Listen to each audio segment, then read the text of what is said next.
1 ते 26 आपण आता वाचणार आहोत आणि आपल्यासाठी लीडर मोरे साहेब वाचतील.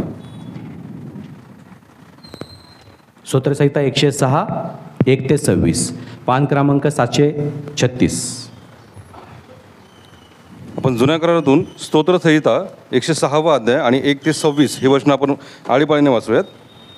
परमेश्वराचे स्तवन करा, परमेश्वराचे उपकार स्मरण करा, कारण तो चांगला आहे, त्याची दया सनातन आहे.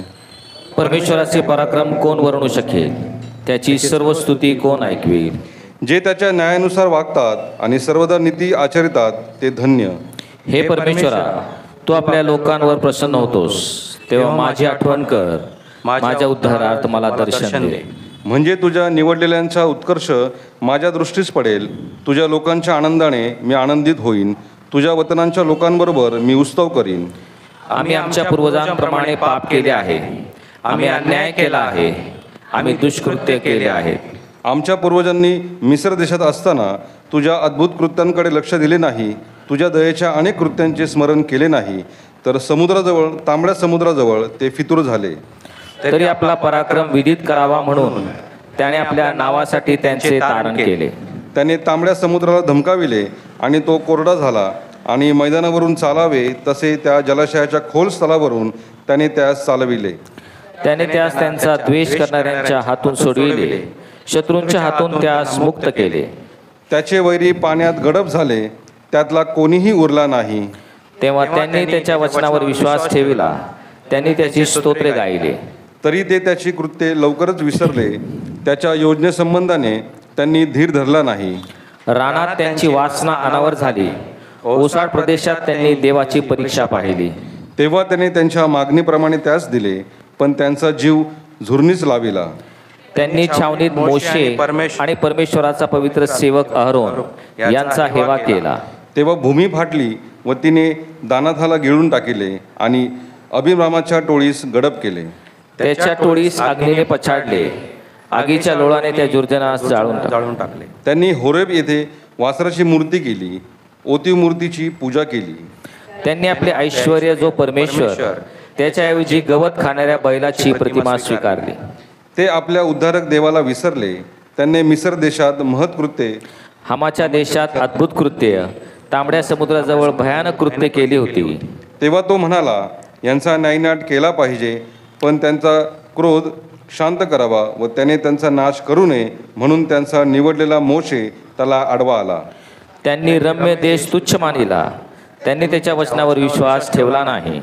त्यांनी आपल्या तंबूत कुरकुर केली, परमेश्वराचा शब्द मानला नाही. तेव्हा त्याने आपला हात वर करून त्यांच्याविषयी शपथ वाहिली की मी त्यांना रानात खाली पाडेन.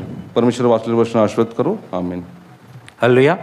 यावेळेस जुन्या करारातून गणना या पुस्तकातून 14वा अध्याय 20 ते 30 ही वचने आपल्यासाठी प्रतीक वाचेल. गणना 14वा अध्याय 20 ते 30. जुन्या करारातून गणना याचा ग्रंथ 14वा अध्याय 20 ते 30 ही वचने आपण ऐकणार आहोत. पान क्रमांक 182. गणना 14 20 ते 30. लोक परमेश्वराविरुद्ध बंड करतात. माफ करा, परमेश्वर इस्रायल लोकांचे ताडण करतो. तेव्हा परमेश्वर म्हणाला, तुझ्या म्हणण्याप्रमाणे मी त्यांना क्षमा केली आहे. वास्तविक मी जिवंत आहे आणि सारी पृथ्वी परमेश्वराच्या महिम्याने भरलेली आहे. आणि ह्या सर्व लोकांनी माझी महिमा आणि मिसर देशात व रानात मी केलेली चिन्हे पाहूनही 10 माझी परीक्षा पाहिली आणि माझे सांगणे ऐकले नाही. म्हणून जो देश मी त्यांच्या पूर्वजांना शपथपूर्वक देऊ केला आहे तो खरोखर त्यांच्या दृष्टीस पडावयाचा नाही. ज्यांनी मला तुच्छ लेखिले त्यातले कोणीही तो देश पाहणार नाही. तथापि माझा सेवक कालेब ह्याची वृत्ती निराळी आहे आणि मला तो पूर्णपणे अनुसरला आहे. म्हणून ज्या देशात तो गेला होता त्या देशात मी त्याला नेईन व तो देश त्याच्या वंशजाचे वतन होईल. अमालेकी व कनानी यांची वस्ती तळवटीत असल्यामुळे उद्या वळसा घेऊन कूच करा आणि तांबड्या समुद्राच्या मार्गाने रानात जा. परमेश्वर मोशे व अहरोन यांना म्हणाला, ही दुष्ट मंडळी कोठवर माझ्या विरुद्ध कुरकुर करीत राहणार. हे जे इस्रायल लोक माझ्या विरुद्ध कुरकुर करीत आहेत, त्यांची कुरकुर माझ्या कानावर आली आहे. म्हणून तू त्यांना सांग, परमेश्वर म्हणतो, माझी शपथ, तुमचे म्हणणे माझ्या कानी आले आहे, त्याप्रमाणेच मी तुमचे खरोखर करीन. तुमची प्रेते या रानात पडतील आणि तुमच्यापैकी ज्यांची गणना झाली त्यांच्या पूर्ण संख्येतील 20 वर्षे व त्याहून अधिक वयाच्या ज्या लोकांनी माझ्या विरुद्ध कुरकुर केली आहे, त्यापैकी कोणीही ज्या देशात तुम्हाला घेऊन जाण्याची मी शपथ वाहिली आहे त्यात जाणारच नाही. पण युफन्नेचा मुलगा कालेब व नूनाचा मुलगा यहोशवा हे मात्र जातील. परमेश्वर वाचलेली वचने आशीर्वादित करो. त्याच्या नावाला मान, महिमा, गौरव इथून पुढे सदा सर्व काळ असो. आमेन. यावेळेस पत्राचे वाचन होईल. इब्री लोकांस पत्र 3 अध्याय 12 ते 19 हे वचन आपल्यासाठी मोती मामा वाचतील. पवित्र शास्त्रातून इब्री लोकांस पत्र याचा 3 अध्याय 12 ते 19 वचन आपण वाचूया. शेवटपर्यंत विश्वासाची आवश्यकता. बंधुजन हो, जिवंत देवाला सोडून देण्या इतके अविश्वासी दुष्टमन तुम्हातील कोणाचेही असू नये म्हणून जपा. जोपर्यंत आज म्हटलेला वेळ आहे तोपर्यंत तुम्ही एकमेकांना प्रतिदिवशी बोध करा, हेतू हा की पापाच्या फसवणुकीने तुम्हाला कोणी कठीण करू नये. कारण जर आपण आपल्या आरंभीचा भरोसा शेवटपर्यंत दृढ धरिला तरच आपण ख्रिस्ताचे भागीदार झाले आहोत. शास्त्रात असे म्हटले आहे, आज जर तुम्ही त्याची वाणी ऐकाल तर इस्रायल लोकांची चीड आणली होती तशी तुम्ही आपले मन कठीण करू नका. कारण एकूणही कुणी चीड आणली मोशेच्या द्वारे मिस्रातून निघालेले सर्वच नवत काय. आणि 40 वर्ष जो कोणावर संतापला त्यांनी पाप केले, त्यांची प्रेते रानात पडली, त्यांच्यावर नव्हे काय. आणि शपथ वाहून जो कोणी म्हणाला की तुम्ही माझ्या विसावात येणार नाही, ज्यांनी अवज्ञा केली त्यांनाच की नाही, तरी ह्यावरून आपल्याला दिसून येते की अविश्वासामुळे त्यांना आत येता आले नाही. वाचलेले वचने परमेश्वर आशीर्वाद करू. आमेन. यावेळेस आपण उठून उभा राहूया. शुभवर्तमानाचे वाचन होईल. आजचे शुभवर्तमान आहे सेंट लुकृत शुभवर्तमान याचा 13वा अध्याय 22 ते 30. लूकलिखित शुभवर्तमान याचा 13वा अध्याय आणि 22व्या वचनापासून शुभवर्तमानास आरंभ होतो. हे येशू कृपा तू देई, सुवार्ता ऐकाया, विचारे शब्दे कर्मेहि, ती सदा पाळाया. तो म्हणजे येशू गावोगावी व खेडोपाडी शिक्षण देत यरुशलेमेकडे चालला. तेव्हा कोणा एकाने त्याला म्हटले, प्रभूजी, तारण प्राप्ती होत असलेले लोक थोडे आहेत की काय? तो त्यांना म्हणाला, अरुंद दरवाजाने आत जाण्याचा नेटाने यत्न करा. कारण मी तुम्हाला सांगतो, पुष्कळ लोक आत जाण्यास पाहतील परंतु त्यांना जाता येणार नाही. घरधण्याने उठून दार बंद केले म्हणजे तुम्ही बाहेर उभे राहून दार ठोकीत म्हणू लागाल, प्रभूजी, आम्हासाठी दार उघडा. तेव्हा तो तुम्हास उत्तर देईल, तुम्ही कोठले आहात हे मला माहीत नाही. तेव्हा तुम्ही म्हणू लागाल, आम्ही तुमच्याबरोबर खाणेपिणे केले आणि तुम्ही आमच्या रस्त्यावर शिक्षण दिले. परंतु तो म्हणेल, मी तुम्हास खचित सांगतो, तुम्ही कुठले आहात हे मला माहीत नाही. अहो सर्व अधर्म करणाऱ्यांनो, तुम्ही माझ्यापासून दूर व्हा. तुम्ही जेव्हा अब्राहम, इसाक व याकोब व सर्व संदेष्टे यास देवाच्या राज्यात असलेले व आपणास बाहेर टाकलेले पाहाल, तेव्हा तिथे रडणे व दात खाणे चालेल. पूर्वेकडून, पश्चिमेकडून, उत्तरेकडून व दक्षिणेकडून लोक येऊन देवाच्या राज्यात बसतील. आणि पहा, जे पहिले होतील ते असे शेवटले आहेत आणि शेवटले होतील असे काही पहिले आहेत. हे ख्रिस्ताचं शुभवर्तमान आहे. देवाला स्तुती असो.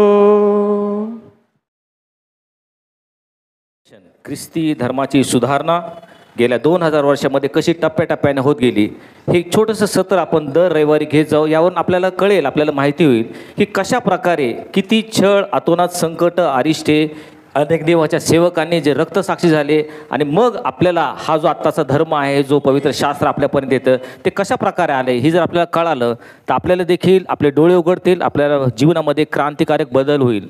आणि त्यांच्या जीवनाकडे पाहिल्यानंतर आपण किती अल्प असं कार्य करत आहोत, त्यांच्या दृष्टिकोनातून ज्यांनी आपलं जीवन, आपलं कुटुंब त्या ठिकाणी पणाला लावलं, त्यामानाने आपण किती अल्प आहोत, किती शूद्र आहोत याची कल्पना आपल्याला येईल. आणि खरोखर त्यावेळेस आपण परमेश्वराला धन्यवाद देऊयात आणि दर रविवारी थोडंसं ह्यांच्याविषयी जाणून घेण्याचा प्रयत्न करूयात. देवाच्या वचनाकडे जाण्यापूर्वी आपण प्रार्थना करूयात. स्वर्गीय पित्या, तुझे वचन जे आमच्या पावलांकरता दिवा व आमच्या मार्गावर प्रकाश असं आहे, त्या वचनाकडे आम्ही येतो. बोल प्रभू, आम्ही तुझे दास ऐकत आहोत. आम्हाला ऐकणारे कान, समजणारं मन आणि त्याप्रमाणे कृती करणारा अंत करून द्यावंस असे आम्ही तुझ्याकडे प्रार्थना करतो. धन्यवाद प्रभू येशू ख्रिस्त, याच्या नावाने मागितलं म्हणून तो ऐक. आमेन.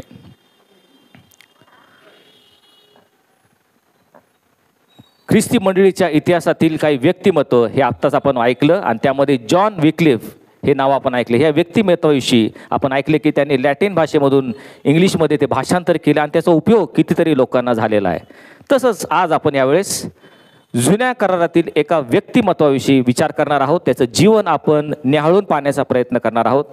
अनेक वेळा या व्यक्तिमत्वाविषयी फारसं बोललं जात नाही, त्याच्यावर विचार केला जात नाही, संदेश दिले जात नाहीत, आणि म्हणून आज हे व्यक्तिमत्व ज्याच्यावर आपण विचार करणार आहोत, आणि ते म्हणजे यफुन्नेचा मुलगा कालेब.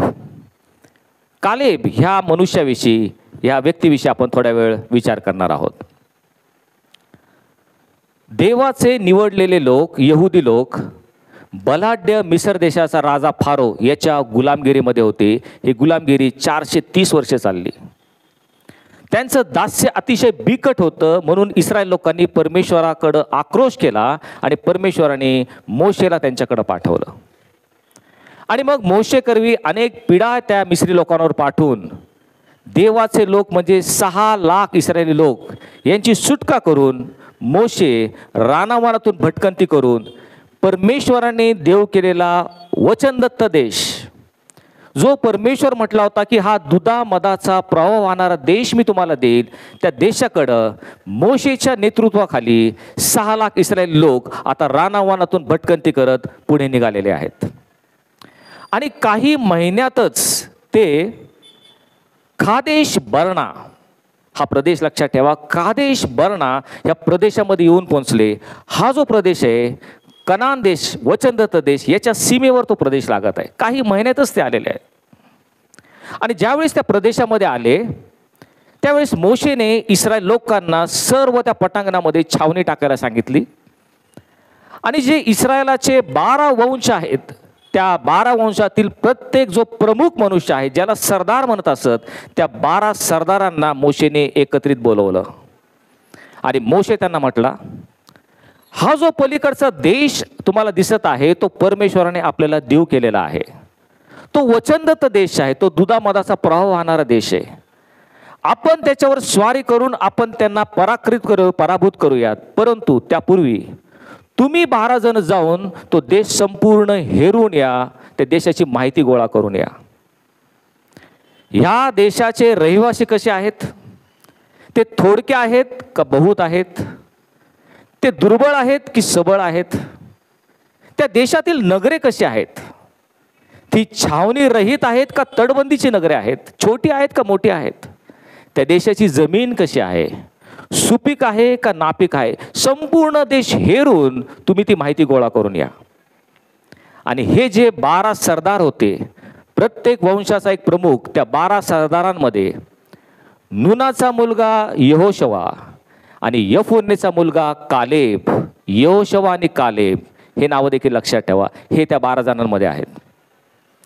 आणि मग मोशेच्या सांगण्यावरून 12 जण गेले, संपूर्ण वचनदत्त देश किंवा कनान देश त्यांनी हेरून काढला, पिंजून काढला. तिथले लोक कसे आहेत, तिथले नगरे कसे आहेत, तिथं पाणी मुबलक आहे का नाही, फळझाडे फुलझाडे आहेत का नाही, जमीन शेतीची कशी आहे, हे सर्व पिंजून काढून 40 दिवस त्यांनी तो देश हेरला. आणि मग ते मोशेकडे आले आणि संपूर्ण इस्रायला समोर मोशेला त्यांनी अहवाल दिला. ते सर्व 12 जण म्हटले, हे मोशे, तो देश खरोखर दुधा मधाचा प्रवाह वाहणारा देश आहे. तिथले फळे देखील उत्तम आहेत, पण तिथले लोक फार धिप्पाड आहेत आणि त्यांची नगरे तटबंदीची आहेत. हा त्या ठिकाणी निरोप त्यांनी दिलेला आहे. तिथले लोक फार धिप्पाड आणि भयंकर राक्षसी आहेत, तिथली नगरे तटबंदीची आहेत. आणि म्हणून त्या 12 पैकी 10 जण त्या म्हटले, त्या लोकांवर स्वारी करण्यास आपण मुळीच समर्थ नाही, कारण ते आपल्याहून बलाढ्य आहेत. 12 जणांपैकी 10 जण म्हणजे मेजॉरिटी, ते म्हणतात इतके धिप्पाड लोक आहेत की आपल्याहून ते बलाढ्य आहेत आणि म्हणून त्यांच्यावर स्वारी करण्यास आपण मुळीच समर्थ नाही. त्यावेळेस पुढचं वचन आम्हाला सांगतं, त्या 10 लोकांना शांत करून यफुन्नेचा मुलगा कालेब हा मोशेला म्हटला, आपण त्या देशावर आत्ताच्या आत्ता हिम्मत धरून चढाई करू आणि तो आपण घेऊ, कारण आपण तो जिंकण्यास पूर्णपणे समर्थ आहोत. कालेबाकडे पहा. 10 जण सांगतायत शक्य नाही. कालेब देवाचा सेवक म्हणतो शक्य आहे, इट इज पॉसिबल. 10 जण म्हणतात आपण मुळीच समर्थ नाही, ते लोक धिप्पाड आहेत. कालेब म्हणतो आपण पूर्णपणे समर्थ आहोत. आणि मग हा त्यावेळेस अहवाल ऐकला. त्यावेळेस इस्रायल लोक तिथे होते. त्यांनी ऐकलं 10 जण त्यातले म्हणतात ते लोक फार धिप्पाड आहेत, राक्षसी आहेत, आपल्याला तो जिंकता येणार नाही. त्यावेळेस इस्रायल लोकांनी काय केलं, 6 लाख इस्रायल लोक त्यावेळेस असं म्हटलेलं आहे, मग ते सर्व मंडळी गळा काढून विलाप करू लागली आणि रात्रभर ते रडले. त्या इस्रायल लोकांनी मोशे आणि आरोन जे त्यांचे नेतृत्व करणारे होते त्यांच्या विरुद्ध कुरकुर केली आणि ते म्हटले, आम्ही मिस्रातच मरण पावलो असतो तर बरं झालं असते, चला आपण पुन्हा मिस्राकडे जाऊ. देवाचे निवडलेले लोक केवळ ह्या 10 जणांचं ऐकून म्हणतात, आम्ही मिस्रातच होतो, जी गुलामगिरी होती तीच बरी होती, चला पुन्हा आपण आपल्याकडे एक पुढारी त्या ठिकाणी तयार करू आणि आपण पुन्हा मिस्राकडे जाऊ. देवाचे लोक, परंतु त्या ठिकाणी अविश्वास दाखवला. त्यावेळेस परमेश्वर मोशेला म्हटला, मी आपली शपथ घेऊन सांगतो, ज्यावेळेस माझे लोक माझ्या विरुद्ध अशा प्रकारे अविश्वास दाखवत आहेत त्यावेळेस मी त्यांच्या म्हणण्याप्रमाणे करेन. ते जे म्हणतात तेच मी करेन. तुम्हाला परत जायची इच्छा आहे, आता परत मागं वळा. काही महिन्यातच तुम्ही या वचनदत्त देशाच्या सीमेवर आलेला आहात. फक्त यांच्याशी लढून तुम्हाला जिंकावून घ्यायचं आहे. त्यानंतर दुधामधाचे प्रवाह वाहणारा देश मी तुम्हाला प्राप्त करून देणार आहे. पण जर तुम्ही माझ्याबद्दल अविश्वासू असेल, त्या लोकांकडे पाहून जर तुम्ही घाबरला असाल, भ्याला असेल, तर मग तुमच्या म्हणण्याप्रमाणे मी करतो, चला परत मागं. मी आपली शपथ घेऊन सांगतो, हे ताठ मानेचे लोक आहेत, हे भ्रांत मनाचे लोक आहेत आणि म्हणून हे माझ्या विसावयास कदापि यायचे नाहीत. 21 वर्षापुढील प्रत्येक पुरुष जो या पिढीचा आहे त्यांची प्रेते या रानातच पडतील. ते वचनदत्त देशात प्रवेश करणार नाही, कारण तुम्ही माझ्यावर विश्वास दाखवला नाही. त्यावेळेस मोशे आणि आरोन हे पालथे पडून त्या इस्रायल लोकांना विनवू लागले, परमेश्वराविरुद्ध बंड करू नका. आणि यहोशुवा आणि कालेब यांनी आपले वस्त्र फाडले, डोक्यात राख टाकल्या, ते शोक करू लागले असं म्हटलेलं आहे. प्रियानो, पहा त्या इस्रायल लोकांकडे पहा, आपल्या डोळ्यासमोर त्यांचं चित्र आणा. हे 6 लाख इस्रायल लोक की ज्यांनी मिस्रामध्ये असताना परमेश्वराच्या कडून आलेल्या भयंकर चमत्कार आणि अद्भुत कृत्य त्यांनी आपल्या डोळ्यांनी पाहिले होतं. ह्या मिस्री लोकांवर 10 पिढ्या आलेल्या, एकावर एक 10 पिढ्या आल्या, पण हे इस्रायल लोक जवळच गोशेन प्रांतात राहत होते, पण त्यांच्यावर कुठलीच पिढा आली नाही. मिस्री लोकांवर 3 दिवस अंधकार, पाण्याचं रक्त, गोमाशा, टोळ यांची पीडा, पशु मरण पावले, त्यांचं प्रथम वत्स आणि प्रथम पुत्र मरण पावले, हे सर्व त्या लोकांनी पाहिलं होतं. आमचा परमेश्वर किती अद्भुत आहे, चमत्कारिकरीत्या आमची सुटका त्याने केली, याचा अनुभव त्यांनी घेतला होता. एवढंच नव्हे, येताना ताम्र समुद्रामध्ये आला, मोशेने काठी उघडता संपूर्ण समुद्र दुभांगला आणि आम्ही त्यातून गेलो. हे सर्व ते सोयीस्करपणे विसरले. दररोज आम्हाला स्वर्गातून मान्ना येतो, स्वर्गीय भाकर आम्हाला खायला मिळती, सहजपणे त्याचा विसर त्यांना पडला. तहान लागली तेव्हा खडकातून पाणी देऊन आम्हाला 6 लाख लोकांची तहान त्या परमेश्वराने भागवली. त्या परमेश्वराला ते विसरले. रोज स्वतः परमेश्वर मेघस्तंभ म्हणून त्यांना छाया देतो, रात्री अग्निस्तंभ म्हणून त्यांचं संरक्षण करतो. हे सर्वाचा विसर पडले, गळा काढून रडू लागले आणि म्हटले, आम्ही मिस्रात होतो तेच बरं होतो, चला पुन्हा आपण मिस्राकडे जाऊ. इस्रायल लोक कुरकुर करू लागले. परमेश्वराने किती अद्भुत चमत्कार केले याचा विसर त्यांना पडला. त्यांना थोडासुद्धा विचार असा आला नाही की ज्या परमेश्वराने त्या मिस्र लोकांवर 10 पिढा आणून आम्हाला मिस्रातून बाहेर काढलं, तोच परमेश्वर ह्या कनानी लोकांवर पिढा आणून आम्हाला त्या देशामध्ये घालवू शकतो. याचा विसर त्यांना पडला. परमेश्वराच्या सामर्थ्याची परीक्षा त्यांनी पाहिली आणि म्हणून परमेश्वर म्हणतो, ह्यांनी 10 माझी परीक्षा पाहिली. मी एवढे चिन्ह मिस्रात आणि रानात केले, पण त्यांनी माझी परीक्षा पाहिलेली आहे आणि म्हणून ते माझ्या विसाव्यात कदापि यायचे नाहीत. त्यावेळेस परमेश्वर त्यांना सांगत आहे, तुम्ही माझ्या विसाव्यात कदापि येणार नाही. प्रियांनो, त्या इस्रायल लोकांसारखंच आम्ही देखील आहोत का? परमेश्वराने आमच्या गत जीवनामध्ये, आमच्या कुटुंबामध्ये अनेक वेळा चमत्कार केलेले आहेत, अद्भुत चमत्कार केलेले आहेत. अनेक संकट, अरिष्ट आले, कौटुंबिक समस्या आल्या, वैयक्तिक प्रश्न आले, त्यातून अनेक वेळा आम्हाला सोडवलेलं आहे. परंतु एखादी संकट आलं, एखादं अरिष्ट आलं, आर्थिक ओढाताण आली की आमचा विश्वास डगमगतो, परमेश्वराला आमचा विश्वास कमकुवत होतो. आम्ही त्या इस्रायल लोकांसारखे आहोत का? आत्मपरीक्षणाचा प्रश्न आहे. आणि म्हणून इब्री लोकास पत्र याचा 3 अध्याय 15 वचन तो म्हणतो, आज जर तुम्ही त्याची वाणी ऐकाल तर इस्रायल लोकांनी रानात चीड आणली तसं तुम्ही आपली मने कठीण करू नका. आज तुम्ही त्याची वाणी ऐकली आहे, देवाचं वचन तुम्ही ऐकलं आहे. इस्रायल लोकांनी जशी रानात चीड आणली, परमेश्वराला त्या ठिकाणी राग आला, त्या दृष्टिकोनातून तुम्ही आपले मने कठीण करू नका. कारण त्यांनी पाप केलं आणि त्यांची प्रेते रानातच पडली. परमेश्वर म्हटला, माझ्या विसाव्यास ते यायचे नाहीत. आज जर इस्रायल लोकांसारखी आमची वागणूक असेल तर परमेश्वर म्हणतो, मी माझी शपथ घेऊन सांगतो, जो विसावा मी तुम्हासाठी तयार केला आहे त्या विसाव्यात तुम्ही येणारच नाही. आत्मपरीक्षण करून पाहूयात, माझी मनोवृत्ती ह्या रानातील इस्रायल लोकांसारखी तर नाही ना? पण जुन्या करारात ज्या गोष्टी घडतात त्या सर्व एक प्रतिकात्मक गोष्टी आहेत. जुन्या करारातला जो मिसर देश आहे तो म्हणजे आमच्या ह्या जगाचं चित्र आहे. जसं देवाचे लोक इस्रायल, यहुदी लोक मिसर देशामध्ये गुलामगिरीत होते, तसं आम्ही देखील ख्रिस्ती विश्वासणारे लोक, परंतु ह्या जगाच्या गुलामगिरीमध्ये आम्ही पडकलेले आहोत. पापाचे गुलाम आम्ही झालेले आहोत. आचाराने, विचाराने, उच्चाराने मी पाप करतो. कळत न कळत आमच्याकडून देहाची वासना, डोळ्याची वासना, संसाराची फुशारकी, ह्या पापाच्या दलदलीत, त्या गुलामगिरीत आम्ही अडकलेलो आहोत. परमेश्वराने त्यांना मिस्रातून काढलं, तसं परमेश्वर आम्हाला देखील पापाच्या दास्यातून काढतो.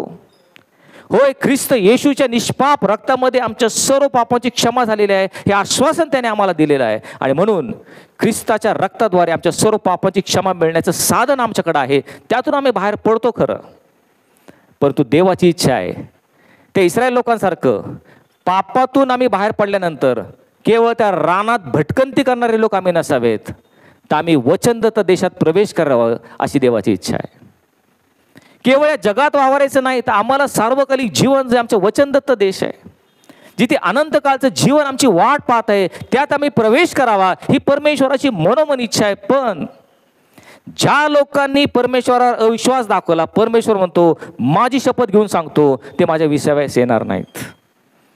आज जर परमेश्वराच्या नावावर आमचा अविश्वास असेल, जर परमेश्वरावर आम्ही भाव ठेवत नाहीत, अरिष्टामध्ये आम्ही त्याची ओढ करत नाही, तर त्या ठिकाणी परमेश्वर म्हणतो, माझ्या विश्वास तुम्ही कधीच येणार नाही.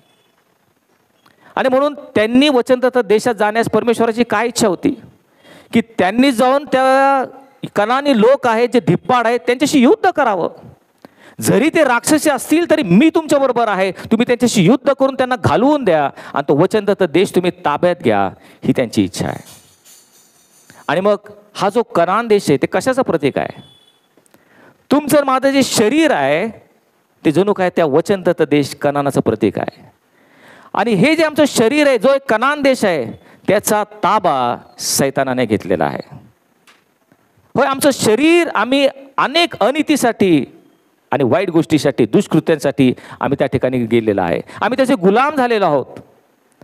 आणि म्हणून हे जे पापाचे राक्षस आमच्या शरीरामध्ये आहेत, त्याच्याशी आम्ही लढावं, त्याच्याशी युद्ध करावं आणि या राक्षसांना आम्ही शरीरातून घालवून टाकावं आणि संपूर्ण कनान देश पुन्हा देवाला समर्पित करावा, ही त्याची तुमच्याबद्दलची माझ्याबद्दलची अपेक्षा आहे. आम्ही त्या ठिकाणी युद्ध करणार आहोत का? होय, आम्हाला जायचं आहे, या राक्षसांशी युद्ध करायचं आहे. कोणते राक्षस आहेत? आचाराने, विचाराने, उच्चाराने पाप करणारे जे राक्षस आमच्यामध्ये बसलेले आहेत. मन कपटी आहे, मनामध्ये राग आहे, द्वेष आहे, स्वार्थ आहे, लोभ आहे. हे सर्व राक्षस आम्हाला घालवून द्यायचे, तरच आम्हाला कनान देशात प्रवेश मिळेल. आणि म्हणून संत पाऊल म्हणतो, तुम्ही आपली शरीरे जिवंत, पवित्र आणि देवाला ग्रहणीय यज्ञ म्हणून समर्पण करा. ही तुमची आध्यात्मिक सेवा आहे. आमच्या शरीरातील प्रत्येक अवयव याच्यावर कब्जा करून, पापाला पराभूत करून, पापावर विजय मिळवून आम्हाला ह्या वचनदत्त देशात, कनान देशात प्रवेश करायचा आहे. पण आमची त्याची तयारी झालेली आहे का? आणि मग हे चित्र पाहिल्यानंतर त्या कालेबाकडे येऊयात. कालेबाचं थोडंसं निरीक्षण करूयात. हा कालेब कोण होता? Caleb was a faithful warrior. Caleb हा एक विश्वासू सैनिक, एक विश्वासू सैनिक म्हणून कालेब आम्हाला दिसत आहे. गणनाच्या पुस्तकामध्ये त्याच्याविषयी आम्ही वाचतो. त्या ठिकाणी असं म्हटलंय, ह्या सर्व लोकांनी मिसर देशात व रानात मी केलेले चिन्ह पाहून, परमेश्वर म्हणतो, 10 माझ्यावर अविश्वास दाखवला. त्यांनी माझी परीक्षा पाहिली आणि माझे सांगणे त्यांनी ऐकले नाही. पण यफुन्नेचा मुलगा कालेब तसा नाही. पहा त्या कालेबाकडे पहा. परमेश्वर त्याच्याविषयी ग्वाही देत आहे. इस्रायल लोकांसारखा कालेब नाही. हा वेगळ्या मनोवृत्तीचा आहे. तो मला पूर्णपणे अनुसरला आहे. म्हणून मी कालेबाला वचनदत्त देशात घेऊन जाईल आणि त्याच्या वंशजाला मी त्याचं देश वतन म्हणून देईल. कालेबाची मनोवृत्ती पाहत परमेश्वर त्याच्याविषयी सांगतो, जे बाकी सर्व इस्रायल लोक आहेत त्यांच्यासारखा माझा सेवक कालेब नाही. तो म्हणतो, हा वृत्ती निराळी आहे, ह्याची वृत्ती. तो मला पूर्णपणे अनुसरलेला आहे. आज ह्या कालेबासारखी परमेश्वर तुमच्या आणि माझ्याविषयी ग्वाही देऊ शकेल का? आत्मविश्वासाने म्हणू शकेल का? हो, बाकी सर्व मंडळी आहे, परंतु हा माझा दास, ही माझी दासी, हा माझा पुत्र, ही माझी कन्या इतरांसारखी नाहीत. ते एका वेगळ्या मनोवृत्तीचे आहेत. ते मला पूर्णपणे अनुसरलेले आहेत. माझ्यावर भाव ठेवणारे, माझ्या विश्वासात चालणारे, माझ्या दिशेने मार्गक्रमण करणारे, असे हे माझे दास आणि दासी आहेत. असा परमेश्वर तुमच्याविषयी ग्वाही देऊ शकतो का? मागं पाहिलं तर सर्व लोक कुरकुर करत होते. ते अविश्वास त्यांनी दाखवला, ते रडत होते. परमेश्वर आम्हाला घेऊन जाईल का याबद्दल ते शंका करत होते. परंतु 2 लोक, यहोशुवा आणि कालेब, हे म्हटले, आपण वचनदत्त देशात जाण्यास समर्थ आहोत. प्रियानो, लक्ष द्या, 2 गट या ठिकाणी पडलेले आहेत. 6 लाख लोक विरुद्ध फक्त 2 जण. फक्त 2 जण म्हटले की आपण वचनदत्त देशात जाऊ. परमेश्वराने आपल्याला तो देश दिला आहे आणि आपण जाण्यास समर्थ आहोत. आज आम्ही कोणत्या गटात आहोत? या जगाला घाबरून भिवून जगाशी आम्ही समरस झालेलो आहोत. जगाशी हात मिळवणी केलेली आहे. ज्या अंधकारमय जगात जाऊन आम्ही शून्य झालेलो आहोत. शून्य होऊन शून्य झालेलो आहोत. असे आम्ही आहोत का? का तुम्ही त्या कालेबाच्या गटात आहात? जर तुम्ही यहोशुवा आणि कालेब याच्या गटामध्ये आहात, विश्वासाने खंबीरपणे जर तुम्ही परमेश्वरावर भाव ठेवून जीवन जगत असाल, तर लक्षात ठेवा, तुमच्या बाजूने फार कमी लोक आहेत. कारण 6 लाख विरुद्ध 2 अशी ती गणना आहे. आणि म्हणून परमेश्वर म्हटला, ही जी सर्व पिढी मला दिसत आहेत त्यातील फक्त 2 जण, यहोशुवा आणि कालेब, हेच फक्त वचनदत्त देशात जातील. बाकी सर्वांना त्याने मागं फिरवलं. पुढील 38 वर्ष ते रानामध्ये तिथल्या तिथं भटकंती करत राहिले. संपूर्ण पिढी रानातच मरण पावली. त्यांची प्रेते रानात पडली आणि त्यांची मुले नंतर पुढील वचनदत्त देशात गेली. एकच कारण, त्यांनी परमेश्वरावर भाव ठेवला नाही. परमेश्वराचे अद्भुत कृत्य त्यांनी जाणले नाहीत. परमेश्वराविरुद्ध कृतज्ञते राहिले नाहीत. ते कृतज्ञ झाले. त्यांनी 10 परमेश्वराची परीक्षा पाहिली. परमेश्वर त्यांच्यावर चिडून म्हटला, हे ताट मानेचे आणि भ्रांत मानाचे लोक आहेत, हे माझ्या विश्वास निश्चित येणार नाहीत. आमची तशी मनोवृत्ती आहे का? फक्त 2 जण, या यहोशवा आणि कालेब, हेच फक्त त्या वचनदत्त देशात गेले. प्रियांनो, वचनदत्त देशात जायचं असेल तर लढाई करावी लागणार आहे, युद्ध करावं लागणार आहे, पापाशी झुंज द्यावे लागेल. त्यासाठी आम्हाला कष्ट आणि परिश्रम आहेत, पण करणं गरजेचं आहे, तरच आम्हाला प्रवेश आहे. आणि म्हणून येशूने म्हटले, मी तुम्हाला सांगतो, अरुंद दरवाजाने जाण्याचा नेटाने यत्न करा, कारण पुष्कळ जण आज जाऊ पाहतील पण त्यांना जाता येणार नाही. तुम्हाला जीवनाकडे जाण्याचा मार्ग आहे, तिथं अरुंद दरवाजा आहे. त्या ठिकाणी आपल्या मंडळीतील बरेच जण त्या दरवाजा जवळ आलेले आहेत. आम्हा सर्वांना तो दरवाजा कुठे माहिती आहे. आम्ही त्या दरवाजा जवळ आलेलो आहोत. पण येशूने काय म्हटलेलं आहे, त्यातून आत जाण्याचा नेटाने प्रयत्न करा, कष्ट घ्या, परिश्रम घ्या, झटून तुम्ही प्रयत्न करा, पापावर विजय व्हा. कारण पुष्कळ जण आत जाण्यास पाहतील पण त्यांना जाता येणार नाही. आमच्यातील पुष्कळ जण त्या दरवाजा जवळ आलेत पण आत जाता येत नाही, कारण आत जाण्यासाठी कष्ट लागतात, परिश्रम लागतात, स्वार्थ त्याग करावा लागतो, स्वतःच्या इच्छा मारून देवाच्या इच्छेप्रमाणे जगावं लागतं. तरच नेटाने यत्न करून प्रयत्न करून मगच आम्ही त्या अरुंद दरवाजाने आत जातो, ज्याच्यासाठी बरेच जण नाखुश आहेत. त्याविषयी ते गाफील आहेत, दुर्लक्ष केलेलं आहे, निष्काळजी आहेत, आत गेलेले नाहीत, जवळ थांबलेत पण आत गेलेले नाहीत. आम्ही तसे आहोत का? आणि म्हणून यिर्मया संदेष्टा म्हणतो, परमेश्वर म्हणतो, तुम्ही मला शरण याल व जीवे भावे माझ्या शोधास लागाल तर मी तुम्हाला पावेन. परमेश्वराचं सहजगती कुणालाही कधी पावत नाही बरं का. जमलं तर चर्चला यायचं, जमलं तर शास्त्र वाचायचं, जमलं तर प्रार्थना करायची, वेळ मिळाला तर आपण करू, अशा दृष्टीने परमेश्वर पावत नाही. तो म्हणतो, जो कोणी झटून माझ्या शोधास लागाल, पूर्ण जीवे भावे मला शोधाल, त्यालाच मी पावेन. वचनदत्त देशात जायचे, श्रम केले पाहिजेत, आपोआप जाणार नाही. दरवाजा छोटा आहे, यत्न केला पाहिजे, प्रयत्न करूनच आम्हाला आतमध्ये प्रवेश आहे, हे मी लक्षात घेतलं पाहिजे. त्या 6 लाख लोकांना आत का प्रवेश करतात? जवळ आलेत पण आत का गेले नाहीत? एकच कारण, ते काय म्हटले माहिती आहे का, हे जे कनानी लोक आहेत, राक्षसी लोक आहेत, त्यांच्या पुढे आम्ही स्वतःला टोळासारखे भासलो आणि त्यांना तसंच वाटलो. ते काय म्हटले, ह्या लोकांपुढे आम्ही कसे आहोत? छोट्या टोळासारखे आहोत. पण त्यांना एक गोष्ट कळाली नाही. येशया संदेष्टा म्हणतो, परमेश्वर जो जिवंत देव आहे, तो ह्या पृथ्वीच्या नभोभागावर आरूढ झालेला आहे. आमचा परमेश्वर पृथ्वीच्या नभोमंडळावर आरूढ झालेला आहे. पृथ्वीचे लोक त्याच्या दृष्टिकोनातून टोळ आहेत, असं येशया आम्हाला सांगतो.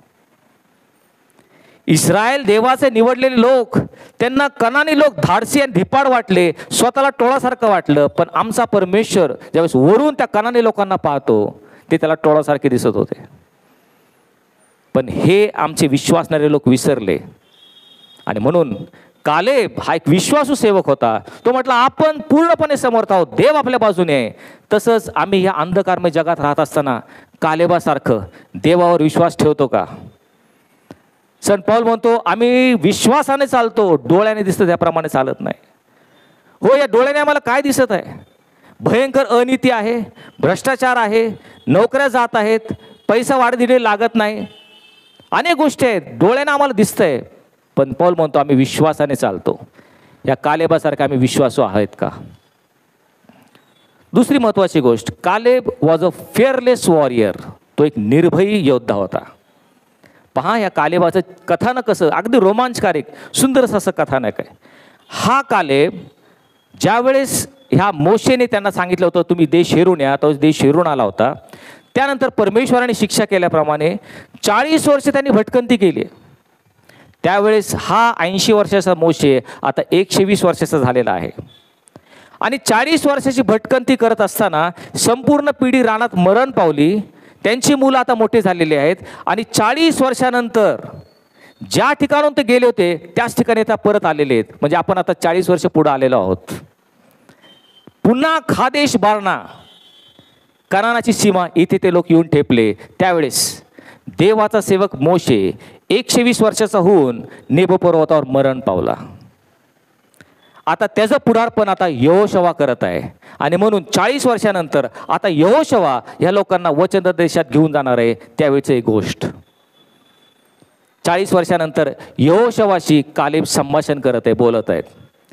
त्या पिढीमधले यहोशवा आणि कालेब दोघं जण जिवंत आहेत. बाकी सर्व पिढी आता मरण पावली आणि आता 40 वर्षानंतर आता संधी आलेली आहे त्यांना त्या कनान देशात दुधामधाच्या प्रवाह वाहणाऱ्या देशात जायचं आहे. त्यावेळेस कालेब यहोशवाला म्हणतो, पहा, देवाचा सेवक मोशे 40 वर्षापूर्वी ह्याच खादेश बर्नातून आम्हाला देश हेरण्यासाठी पाठवलं, त्यावेळेस मी देखील त्यांच्यामध्ये होतो. आणि 40 वर्षापूर्वी फार प्रामाणिकपणे तो संपूर्ण देश मी हेरून आणला. त्यावेळेस मी 40 वर्षाचा होतो. त्या गोष्टीला आता 45 वर्ष होऊन गेले, असं कालेब त्या ठिकाणी सांगत आहे. यहोशवा 14व्या अध्यायात 45 वर्ष होऊन गेले, आता मी 85 वर्षाचा आहे, कारण देवाने मला जिवंत ठेवलेला आहे. तो म्हणतो 45 वर्षापूर्वी मी हा देश हेरून आलो आणि परमेश्वराने 45 वर्ष मला जिवंत ठेवले. पुढे हा कालेब काय म्हणतो, तो म्हणतो मोशेने मला पाठविले त्या दिवशी, म्हणजे 45 वर्षापूर्वी मी जितका समर्थ होतो तितका समर्थ मी आज सुद्धा आहे. पहा देवाचा सेवक काय म्हणतो, 45 वर्षापूर्वी मी जितका समर्थ होतो तितकाच मी आता 85 वर्षाचा झालो तरी मी तितकाच समर्थ आहे. लढाई करण्याची आणि धावपळ करण्याची ताकद त्यावेळी जेवढी होती तेवढी मला आता सुद्धा आहे. कालेब हा एक शूर योद्धा होता. 85 वर्षाचा कालेब म्हणतो, आत्ता मी तेवढाच समर्थ आहे. लढाई करण्यासाठी धावपळ करण्याची ताकद आत्ता सुद्धा माझ्यामध्ये आहे. आणि म्हणून तो म्हणतो, तेव्हा परमेश्वराने म्हटल्याप्रमाणे हा जो डोंगराळ प्रदेश आहे हा लढायला मी तयार आहे. त्या यहोशवाने काय केलं, 12 वंश आहेत ना, 12 वंशाच्या चिठ्ठ्या टाका. ज्या ज्या वंशाला जो जो त्या ठिकाणी जागा आहे त्या ठिकाणी जा, तिथले लोक तुम्ही पराभूत करा, त्यांना मारा, लढाई करा आणि तो देश तुम्ही घ्या. परंतु त्या कनान देशामध्ये एक डोंगराळ प्रदेश होता ज्याच्यामध्ये अनाकी नावाचे लोक होते. ते डोंगराळ प्रदेशामध्ये सर्वात भयंकर राक्षसी लोक, जे अनाकी लोक, ज्यांना जिंकणं जवळजवळ अशक्य होतं, ते अजिंक्य होते. त्यांचे नगरे मोठे आणि तटबंदीचे होते. कालेब म्हणतो, मी जरी आज 85 वर्षाचा असेल तर तो प्रदेश तू मला दे. मी त्या अनाकी लोकांशी जाऊन लढेल. जे सर्वात कठीण काम आहे ते मी करण्याला तयार आहे. तरुण लोकांना लाजवल असा 85 वर्षाचा कालेब म्हणतो, अनाकी लोकांशी मी परमेश्वराच्या मदतीने लढणार आहे. मला ठाऊक आहे ते धिप्पाड आहेत, राक्षसी आहेत, त्यांची नगरे तटबंदीची आहेत, त्यांना विजय मिळवणं शक्य नाही, जवळजवळ अशक्य आहे. पण मी, परमेश्वर जर माझ्या हाती असेल तर मी त्यांच्याशी लढेल. असा हा शूर योद्धा कालेब. कालेब म्हणतो, जे सर्वात घातक आणि सामर्थ्य असलेले शत्रू त्यांच्याशी लढायला मी तयार आहे. जी सर्वात कठीण कामगिरी ती पूर्णत्वास न्यायला मी तयार आहे. जे सर्वात कठीण गणित आहे ते सोडवायला माझी तयारी आहे. जे सर्वात धोकादायक काम आहे ते जीवावर उधारून मी जातो, कारण परमेश्वर माझ्याबरोबर आहे. आज किती ख्रिस्ती विश्वासणारे अशा प्रकारचं धैर्य दाखवणारे आहेत. कालेबाकडं पहा, 85 वर्षाचा म्हातारा असेल तरी त्याचा अंतरात्मा त्या ठिकाणी उफळून येत आहे. ख्रिस्तासाठी तयारी होऊन लढायला, युद्ध करायला, सैतानाला पराभूत करायला आज कालेबासारखे किती योद्धे आहेत. आत्मपरीक्षण केलं पाहिजे. होय, जगिक जीवनामध्ये आम्ही सर्व समृद्ध होतो, संपन्न होतो, वाढीदिडेला लागतो, पण आत्मिक जीवनामध्ये मी पापावर विजय मिळवावा, मी ह्या सैतानाशी युद्ध करावं. जग, देह आणि सैतान हे जे माझे ते शत्रू आहेत त्यांच्यावर युद्ध करून मी त्यांना पराभूत करावं, असं आत्म्याने प्रेरित झालेले किती योद्धे आज कालेबासारखे आहेत. आम्हाला त्या ठिकाणी प्रश्न आहे. कालेबाकडे पाहिलं की आपल्याला स्वतःची लाज वाटेल. 85 वर्षाचा कालेब म्हणतो, मी त्यांच्याशी लढायला तयार आहे. आणि मग हा 85 वर्षाचा म्हातारा पण अंतरातून तरुण असा हा गेला. अनाकी लोकांशी युद्ध केलं. संपूर्ण डोंगराळ प्रदेश त्यांनी परमेश्वराच्या साह्याने मिळवला आणि त्यानंतर त्या प्रदेशाला हेब्रोन असं नाव देण्यात आलं. यहोशवाने कालेबाला आशीर्वाद देऊन हेब्रोन प्रदेशात गेला आणि कालेब त्या ठिकाणी वस्ती करू लागला. असा हा Caleb. He was a faithful warrior and he was a fearless warrior. विश्वासू आणि निर्भय असा हा कालेब. ह्याचं जीवन आपण कधी निहाळलं आहे का? त्याच्यासारखं आपल्यामध्ये एक आत्मशक्ती आहे का? ह्या सैतानाशी लढण्यासाठी आम्ही निर्धार केलेला आहे का? कालेबाकडे पहा, निराश झाला नाही, हताश झाला नाही, तरुणांना लाजवेल अशी कामगिरी त्याने केली. अनाकी लोकांशी युद्ध करून त्याने त्याला निस्ताभूत केलं. आमचा शत्रू सैतान गरजणाऱ्या सिंहासारखा आम्हाला गिळावे म्हणून शोधत फिरतो, त्याशी युद्ध करण्यास आम्ही तयार आहोत का? आणि शेवटी Caleb was a faithful warrior, he was a fearless warrior, but he was a forgotten warrior. अज्ञात झालेला असा कालेब. हो, यहोशुवा आणि कालेब एकत्र होते, पण यहोशुवाचं नाव सगळ्यांना माहिती आहे. आम्हाला सर्वांना यहोशुवा ठाऊक आहे, पण कालेब शक्यतो अज्ञात राहिलेला आहे. तो पडद्याआड गेला, तो नजरेआड गेला. कालेबाला कोणी ओळखत नाही, पण त्याचं कर्तृत्व आपण कधी पाहत नाही. हो, यहोशुवाची आम्हाला माहिती आहे. यहोशुवा, मोशेनंतर यहोशुवाने नेतृत्व केलं. यहोशुवाने यार्देन डुबालं हे आम्हाला माहिती आहे. यहोशुवाने यरीहोला फेऱ्या मारला, तो तडबड पडला आणि त्याने विजय मिळवला हे आम्ही जाणतो. यहोशुवाच्या नावाचं एक 24 अध्यायांचं पुस्तक या पवित्र शास्त्रामध्ये हे आम्हाला माहिती आहे. हाच यहोशुवा इस्रायला पुढे उभं राहून म्हणतो, तुम्ही कोणाची सेवा करणार आहे आज ठरवा, मी आणि माझे घराणे तर परमेश्वराची सेवा करणार. हे वचन आमच्या प्रत्येकाच्या घरामध्ये लिहिलेलं आहे. परंतु Caleb was a unsung forgotten warrior. अज्ञात झालेला, पडद्याआड गेलेला, नजरेआड गेलेला कालेब ह्याविषयी आम्ही कधीच पाहिलं नाही. पण तू ज्या कालेबाने ते हेब्रोन प्रांत जिंकलं, ते हेब्रोन असंच संपलं नाही, तर ते हेब्रोन एक शरणपूर म्हणून तिथं नावाजलं गेलं. शरणपूर आपल्या सर्वांना ठाऊक आहे. पूर्वीच्या काळी इस्रायल देशामध्ये फक्त 6 शरणपुरे, एक असं ठिकाण की जे आश्रयाचं ठिकाण होतं.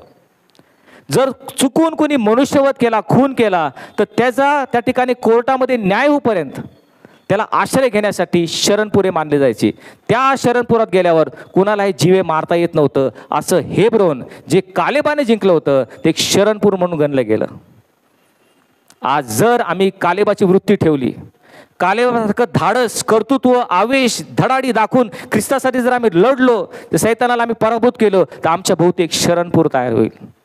आमच्या मंडळीमध्ये शरणपुरे होतील की जिथे लोक आश्रयाला येतील, आपला नाशापासून जीव वाचून सार्वकालिक जीवनात जातील. असे ह्या कालेबाकडे आपण लक्ष देऊयात. आणि म्हणून आज आपण पाहिलं, Caleb he was a faithful warrior, he was a fearless warrior, but he was a forgotten warrior. कालेबाला लक्षात ठेवूयात, त्याचं जीवनचरित्र आपण वाचूयात. गणना याचा 14 अध्याय तुम्ही घरी गेल्यावर वाचा. आणि कालेबाच्या जीवनातून आपल्याला जेवढी प्रेरणा घेतील, त्याद्वारे आपण ख्रिस्ताच्या पावलावर पाऊल टाकून त्या सैतानावर विजय मिळून पापावर विजय मिळण्याचा प्रयत्न करूयात. आत्ममंडळास काय म्हणतो हे ज्याला कान आहे तो ऐको. प्रार्थना करूयात. स्वर्गीय पित्या, आज तू आमचे डोळे उघडून तुझ्या शास्त्रातील अद्भुत गोष्टी तू आम्हाला दाखवल्या आहेस. होय परमेश्वरा, आज तुझे सेवक होऊन गेले, त्यांनी किती महान कार्य केलेलं आहे, त्यांची किती वेगळी मनोवृत्ती होती. होय परमेश्वरा, त्यांनी तुझ्यावर विश्वास ठेवलेला आहे.